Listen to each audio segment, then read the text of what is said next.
കണ്ണൂർ ജില്ലയിലെ ബ്ലാത്തൂർ എന്ന പ്രദേശം സമുദ്രനിരപ്പിൽ നിന്നും 170 മീറ്ററോളം ഉയരത്തിലുള്ള ഒരു പീഠഭൂമി സമാനമായ പ്രദേശമാണ്. 3000-ഓളം ഏക്കർ സ്ഥലത്ത് ഇവിടെ നിന്നും ചെങ്കല്ലുകൾ കൊത്തി കൊണ്ടുപോവുകയാണ്. കഴിഞ്ഞ ഒരു 20 വർഷമായിട്ട് തുടർച്ചയായിട്ട് തന്നെ ചെങ്കൽ ഖനനം ഇവിടെ നടക്കുകയാണ്.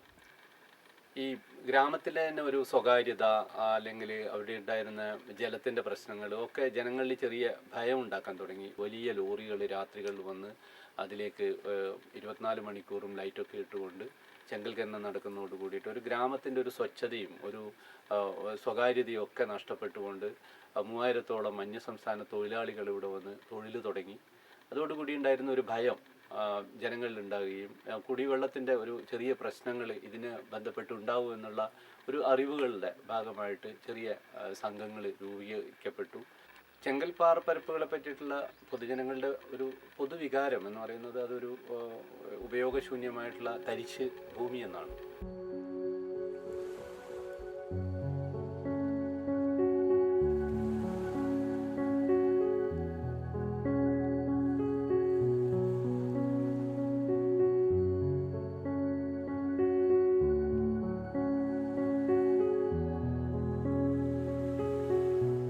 കുറച്ച് കഴിയുമ്പോൾ തന്നെ എല്ലാം പൊട്ടുകയും ചെയ്തിന്, അടന്ന് വീഴുകയും ചെയ്തിന്. വലിയ വെടി റിമോട്ട് വെച്ചിട്ട് വെടി പൊട്ടിച്ചതിൽ തറ അടക്കം പൊട്ടിയിട്ടുണ്ട്. എൻ്റെ വീട്ടിൻ്റെ കിണറ്റിൻ്റെ മതിൽ, കിണറ്റിൻ്റെ അടിയോളം പൊട്ടിയിട്ടുണ്ട്.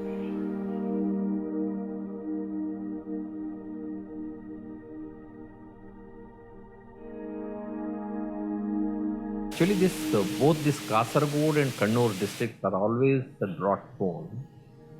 And one reason, this is my analysis, is all the hill, upper ridges of the hills. This is a undulating topography.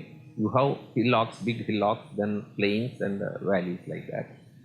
In both the districts, we have a lot of lateritic hills, and some of which have converted into black top. That's a little bit of hard laterite. The percolation is an issue.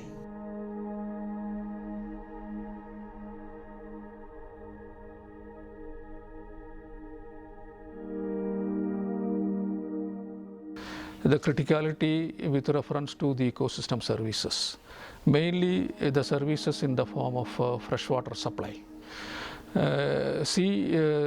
This is actually a store house of water, good drinking water.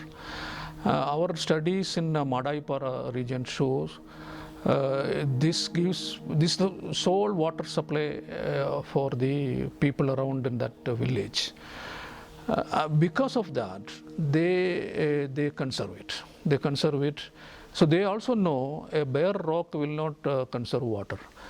So the vegetation surrounding the laterite system, so they call it as kanam.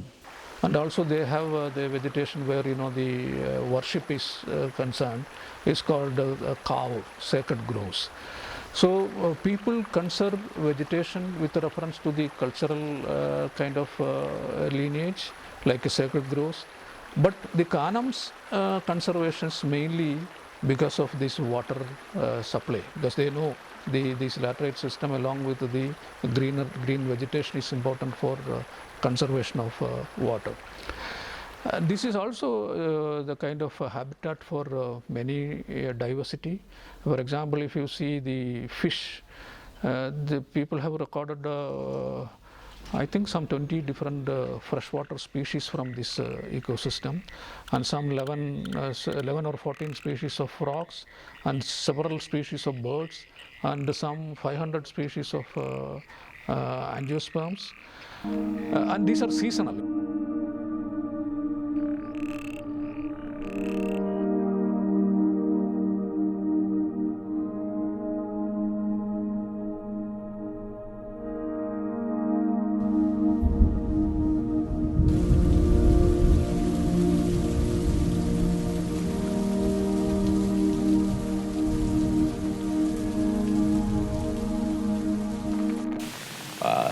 Kannur and Kasaragod,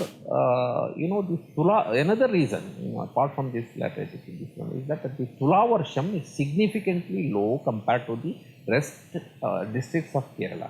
our department, meteorological department categorically lists as Tula Varsham how much it falls. The Tula Varsham in these both two districts are very less.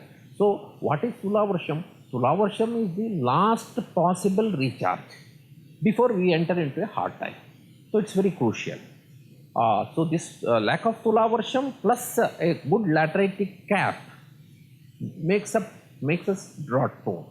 Laterite, in my opinion, is not properly understood by common men and also scientists. Still, there is an area of confusion and all that. All the paddy fields have gone. If you take a perspective of about 30-40 years ago, there were a lot of paddy fields. That has gone. So, the first major water recharging system has gone and Aracanut has come. Aracanut is one crop which requires, 20 liters per day, at least 14 liters per day, and for 6 months. Adda bore or horizontal bore is a very old technology. We have Surangas. Surangas is man-made vertical cave. These man-made adda bores are very difficult because of the labor shortage, because of the kind of work, hard work and all that. So we were in search of a machine. We came to know that there is a team in Rajasthan and they are doing it since a couple of decades. We knew that this is far sustainable from vertical bores for two reasons.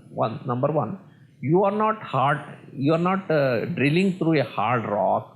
You are taking your water from shallow aquifer, number one, like a well.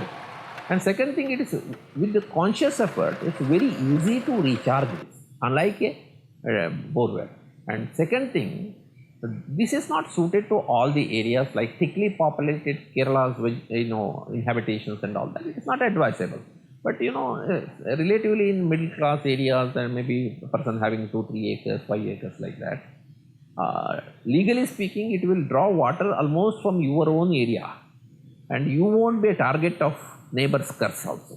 With this support, we have looked into the ecology, the biodiversity and the ecosystem services of the laterite area of the Western Ghats. Swaminathan Research Foundation, we are always our interest is the areas which outside the protected zone.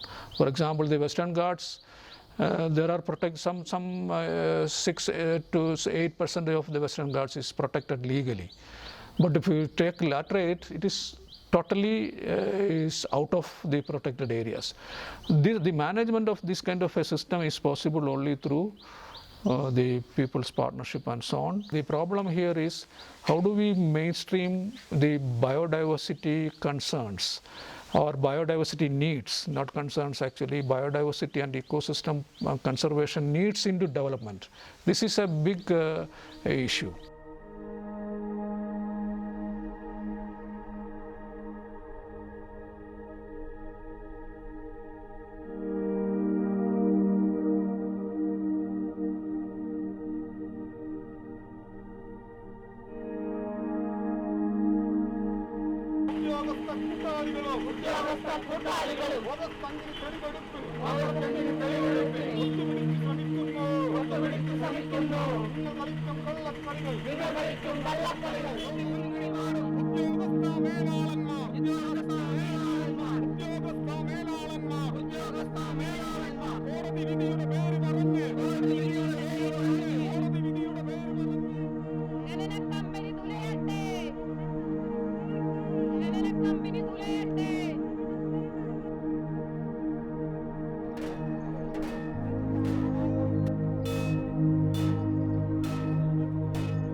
Understanding laterite soil is a very serious subject. I think nobody has given much thought. There is a good amount of people living in this laterite belt. They are feeling, many of them think that laterite is a hostile soil. But I think that if you understand its limitations and plus points, it's a pleasant soil.